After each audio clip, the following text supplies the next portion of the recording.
What's up, everyone? Welcome to this day in Philly sports history for January 11th, 2024. I'm your host, Jim Montgomery. Welcome to a playoff Thursday edition of the podcast. Might be our last football Thursday until next year, depending on how things play out Monday night. But that segues perfectly into our question of the day. I asked yesterday, how excited are you guys excited for the game? And surprisingly, 54% said no, they're not excited, looking forward to the game at all. And it just kind of goes to show how much this current slide they're on has impacted the fan base and just, I guess, the expectations and just the belief, which is usually very rare. Usually Eagles fans are getting up and ready to go. Maybe as we get through the weekend, we'll start getting there. But as always, thank you for getting through on the question of the day. 267-495-8531. Leave a voicemail, send a text message, have your voice heard.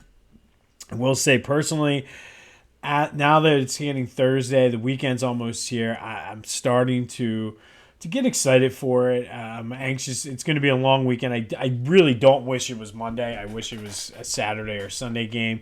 Not because of not wanting to watch them, just to get it like ready to go to see it and do it.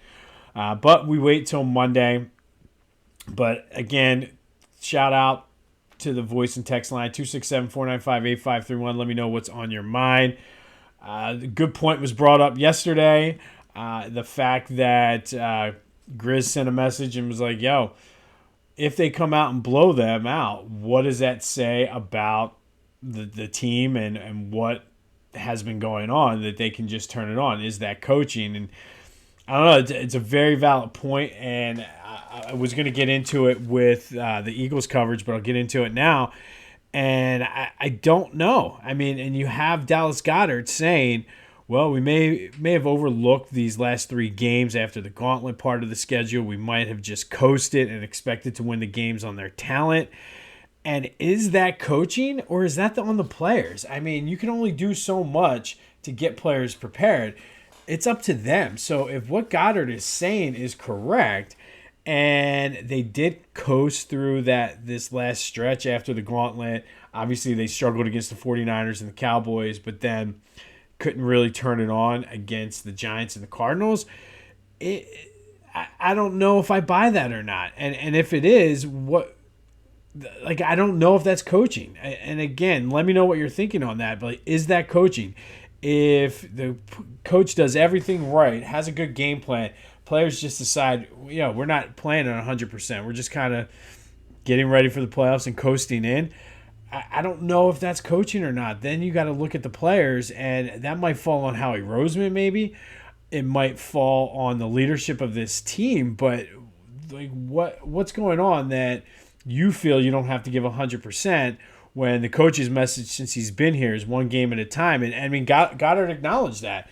He said, as a whole, we just kind of overlooked it and thought that our talent would win the game, which they are a far talented team than the Giants and the Cardinals. And to be honest, they're a far more talented team than the Buccaneers, even banged up.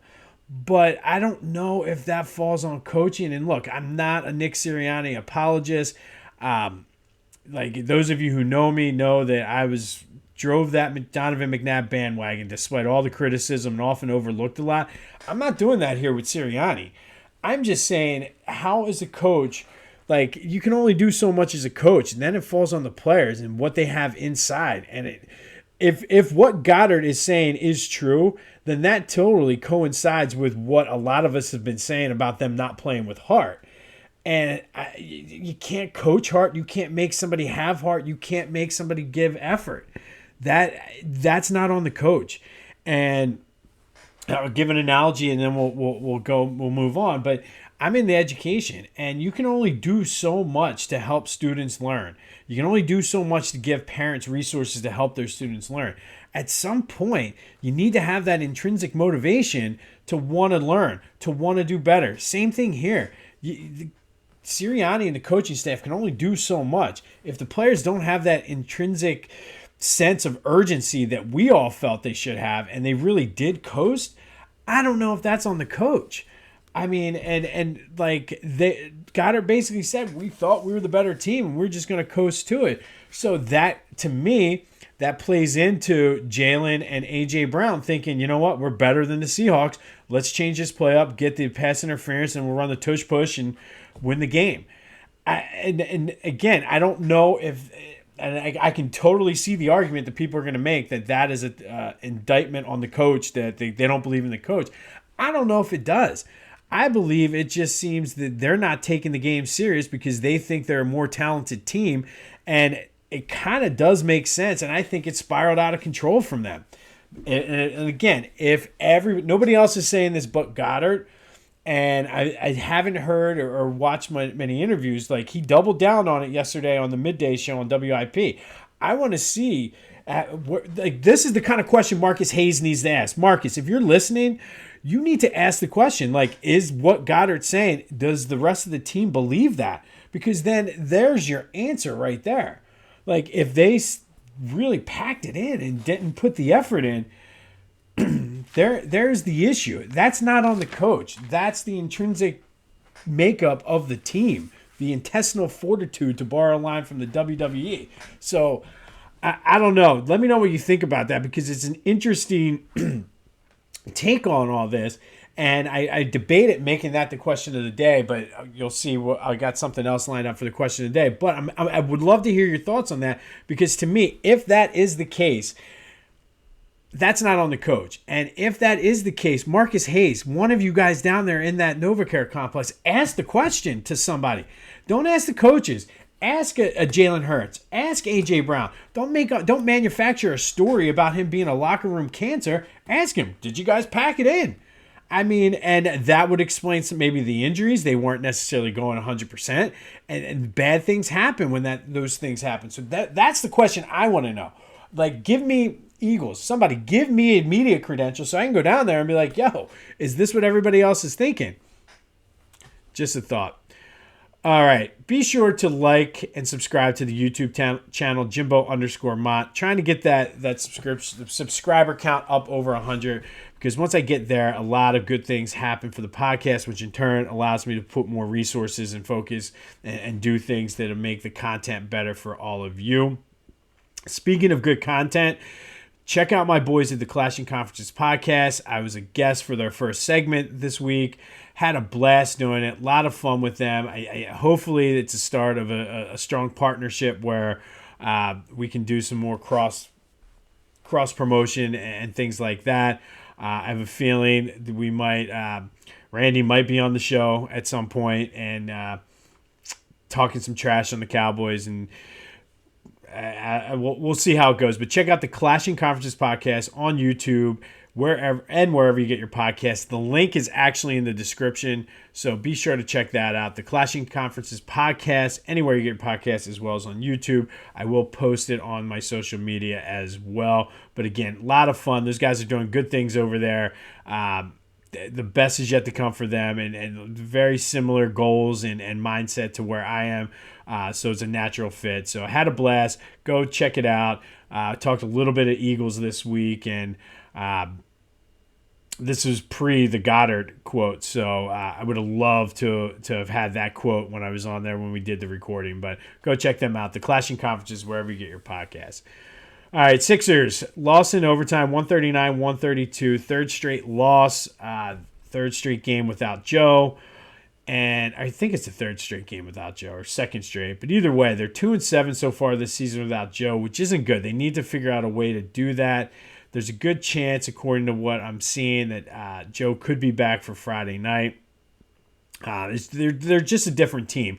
And I think those 9 games so far without Joe, I mean, really are the difference. They could be the top seed if they had Joe. I mean, that's 7 losses. You take 7 losses, they're 30-7, 30-6, which is a damn good record without Joe. And even if you go 28-8 or whatever, they're in a better spot with Joe, obviously, than without. So to me, starting to get a clearer picture of what they need once the trade deadline comes, because they have Maxey, and I think Maxey has been doing a good job. But as good as Toby is, and as good as Kelly Oubre is scoring and playing defense and things like that, they need an alpha. I don't think Tobias, and that I think is what was missing with the conversation that his dad had. That he's an assassin. Yeah, that's great. He's a scorer, but they need somebody with that alpha mentality that can take over the game. I've seen Maxey do it. I've seen Joe do it. I haven't really seen anybody on this team really do it consistently. So they need somebody that with that mentality. It would have been great to have a guy like Jimmy Butler on this team, but I digress. So Sixers off until tomorrow night. Hopefully Joe will be back. Hopefully Covington will be back. They definitely missed him on the defensive end as well. But a rough loss to the Hawks last night, 139-132 in overtime for the Sixers. Flyers, on the other hand, went to overtime and won in a shootout. It was Jamie Drysdale's debut as a Flyer. He had an assist in his first game, and it was on the game-tying goal on the power play, no less, which has been an issue for the Flyers this year. So can't base it off of one game, but looking good so far with that trade. So good win for the Flyers, 3-2 in overtime. And if you've been following what's been going on with the podcast and with the whole Gauthier and can't think of the guy's name, but the guy they got rid of last year that had a problem with Tortorella, putting a bug in his ear saying you don't want to play. If you're following that, check out Tortorella's press conference where he called out one of the dudes from the podcast and just basically said, stuck up for the dude that it's Kevin something. I don't know why I can't think of his name now. I should have written it down. But check it out if you've been following that story, because Tortorella really laid into the podcasters. So, but overall, good win for the Flyers. They get the points, move on. We also have some Phillies news, and Dombrowski came out yesterday and said that right now that Rojas, well, he said at the end of last year that Johan Rojas was going to have to earn his spot in center field. I've talked about him working out and things like that. Dombrowski again yesterday reiterated that the hope is, as long as everything plays out the way it should be, the outfield should be Marsh, Rojas, and Castellanos. I know Rob Thompson is hoping that because of the defense that Rojas provides. And we know, I mean, we've talked about it. Rojas has been focused. And I know everybody wants him because having that consistency and having that level of defense, all he needs to do is hit 250. And I think we would all take that if he hit 250 at the bottom of the lineup, 240 even. Not going to get much power from him, but being able to just put the bat on the ball, bunt some guys over, turn the lineup over, that's what we're looking for from him. So if he can give us that, anything over that is gravy. And again, he's been focused and he believes. I talked about him wearing the Believe shirt. So hopefully it comes to fruition. Like, he believes, we believe. Maybe you should believe and go buy a Believe shirt from phillygoat.com. They have any color you want. And again, if you're smart about it, you can wear it and technically count it as a Sixers shirt too if you get the right color, like the Ring the Bell shirt. So you get kind of double duty out of one shirt. But go to phillygoat.com. Check out not only the Believe shirts, but all of their wide selection of Philly sports apparel. That's phillygoat.com. Use the promo code Jim Montgomery for 10% off of your order.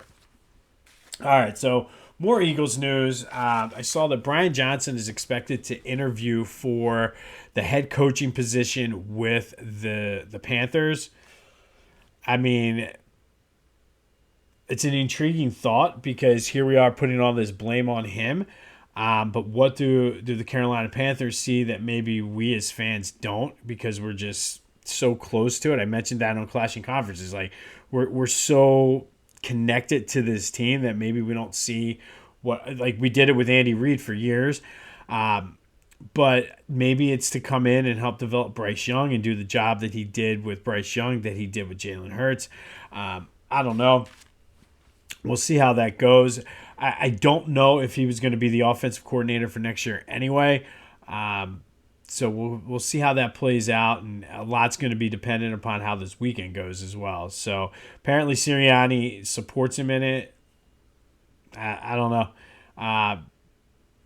like I said, I want to see how this weekend goes before I start commenting on that. But it was an interesting thing that I saw when this came out. There are no official practice designations for injuries yesterday. However, obviously A.J. Brown was questionable, and Slay said he's going to play. Darius Slay said, I'm going to be out there. So that'll help, especially with Mike Evans and Chris Godwin, the Tampa Bay have. So I'm starting to get excited. Maybe I'm out, but or out of it. I don't know, but let me know. I did see the weather report, and it's calling for heavy rain and thunderstorms, which I'm not sure what that means as far as the game, but we have a ton of experience playing in rain and heavy rain this year, so that could bode well for the Eagles. They did halfway decent in the Buffalo game, not so much in the 49ers game, but they did play well in that first quarter, and I really wish I knew what sort of happened. And going back to the Goddard thing, maybe they just felt, okay, we're going to steamroll this team, and that's where it began. And then they have struggled to get out of that mindset. I don't know. I really got to follow and learn more about this story. Should be, I don't know. Like I said, I want to know what it is. And finally, for the Eagles news, I saw this a couple different versions of this, but I thought it was funny that the Eagles are out cowboying the Cowboys right now during this slump. I thought that was funny and somewhat unfortunately true.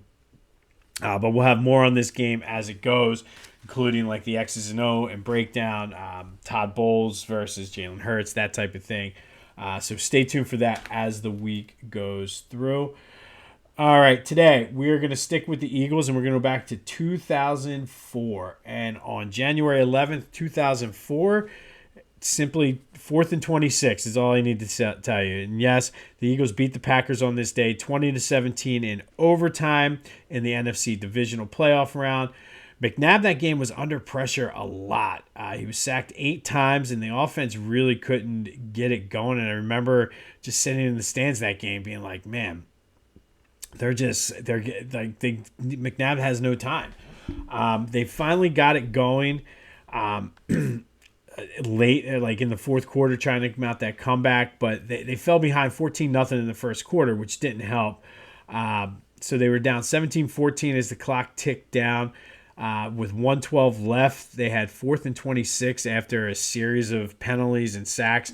4th and 26 from their own 26-yard line.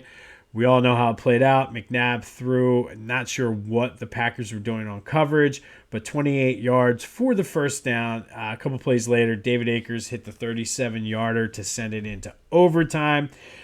I just remember sitting there and, like, for some reason, and I don't know whether it was delusion or the fact that we really believed, but I really think that everybody in the stadium had a gut feeling that they were going to get that first down. It was a very... and again, like, I've been at games where I've said it like halfway through the second quarter, they're going to lose this game. You just kind of get the sense by their body language, especially when you're in the building. But for some reason, that 4th and 26, I think everybody thought they were going to get it, even though the odds were insurmountable and everything. And sure enough, Freddie Mitchell did get it. Akers sent it into overtime. And then Brett Favre, and threw a lollipop pass. Not sure whether he was trying to throw it away or what. Brian Dawkins caught it like a punt. A few plays later, Akers kicks the field goal to send the Eagles to the NFC Championship game then for the 3rd straight year. McNabb was just simply amazing that game. Threw for 248 yards, 2 touchdowns, ran for 107 yards, and that's not including all the running for his life he did because of all the pressure. Obviously, for Fred X, he would like to thank his hands for being so great. But we know how that rest of that season turned out. They lost. McNabb got hit with a cheap shot in the NFC Championship game against the Panthers, and they did lose. But on this day in 2004, it was 4th and 26. Eagles beat the Packers 20-17 after Donovan McNabb to Freddie Mitchell converted a first down in an improbable way on 4th and 26. Did not lead to a Super Bowl, though, but that leads us to the question of the day. What is the best postseason performance by a Philadelphia athlete? not leading to a championship. You have 4th and 26. Was it Bedlam at the bank? Roy Halladay's no-hitter against the Reds, or Wilbert Montgomery's run against the Cowboys in the NFC Championship game? Let me know. 267-495-8531. Text message, voicemail. Let me know your thought. But what is the best postseason performance by a Philadelphia athlete that did not lead to a championship? Was it Freddie and Donovan, 4th and 26? Was it Bryce's homer at Bedlam at the bank? Roy Halladay throwing a no-hitter against the Reds in his first postseason start? Or Wilbur Montgomery running to open up the scoring against the Cowboys in the NFC Championship game? 267-495-8531. Get you through. Send a voicemail. Send a text message. Let me know your thoughts.